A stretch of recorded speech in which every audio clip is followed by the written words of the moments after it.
হযরত আলী রাদিয়াল্লাহু তাআলা এর পরিবারে ৫ জন সদস্য ছিলেন। তিনি নিজে সহ হযরত ফাতেমা রাদিয়াল্লাহু তাআলা, হযরত হাসান রাদিয়াল্লাহু তাআলা, হযরত হুসাইন রাদিয়াল্লাহু তাআলা এবং হযরত হারিস রাদিয়াল্লাহু তাআলা। একবার তারা ৩ দিন অনাহারে থাকেন, কিছুই আহার জোটেনি।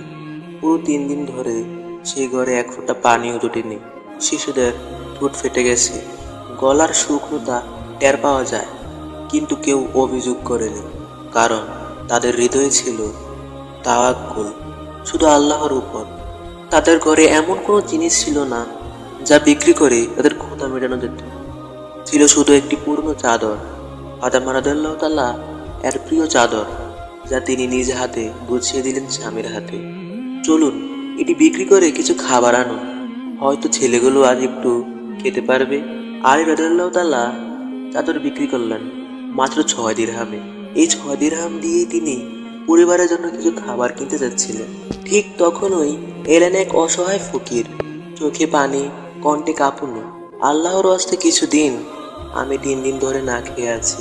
আলী রাদিয়াল্লাহু তাআলা থমকে দাঁড়ালেন। তিনি জানেন তার ঘরেও ৩ দিন ধরে কাউকে খেতে দিতে পারেননি। তবু তিনি ৬ দিরহামের সবটা সদকা করে দিলেন, কারণ তিনি জানেন যে আল্লাহর জন্য দেয় সে কখনো নিঃস্ব হয় না। এই নিঃস্বার্থ দান দেখে আসমান কেঁপে উঠল। আল্লাহ পাক নিজেই পাঠালেন হযরত জিবরাইল আলাইহিস সালামকে মানুষ রূপে, হাতে একটি জান্নাতি উট। তিনি বললেন, হে আবুল হাসান, এই উটটি কিনে নিন। আলী রাদিয়াল্লাহু তাআলা বললেন, আমার কাছে তো একটু টাকা নেই। তিনি বললেন, তাহলে বাকিতে নিন, মাত্র ১০০ দিরহামে। আলী রাদিয়াল্লাহু তাআলা সেই উটটি হাতে নিলেন। চোখে প্রশান্তি, তাওয়াক্কুলের আলোয় বুক ভরে উঠল। পথে কিছু দূর যেতেই আবার এক ব্যক্তি এলেন, এক বেদুইন, বাস্তবে যিনি ছিলেন হযরত মিকাঈল আলাইহিস সালাম। তিনি বললেন, এই উটটি কি বিক্রি করবেন? আলী রাদিয়াল্লাহু তাআলা বললেন, আমি ১০০ দিরহামে কিনেছি। বেদুইন বললেন, আমি ১৬০ দিরহামে কিনতে চাই। আলী রাদিয়াল্লাহু তাআলা উটটি বিক্রি করলেন। এবার তার হাতে এলো ১৬০ দিরহাম। পথে আবার দেখা হলো সেই প্রথম বিক্রেতার সাথে। জিবরাইল আলাইহিস সালাম বললেন, আমার প্রাপ্য ১০০ দিরহাম দিন। আলী রাদিয়াল্লাহু তাআলা বিনা দ্বিধায় দিয়ে দিলেন। তার হাতে রইল ৬০ দিরহাম। তিনি ফিরে এলেন সে ক্ষুধার্ত ঘরে। চোখে কান্না থামানো ফাতেমা রাদিয়াল্লাহু তাআলা জিজ্ঞেস করলেন, এত দিরহাম কোথা থেকে?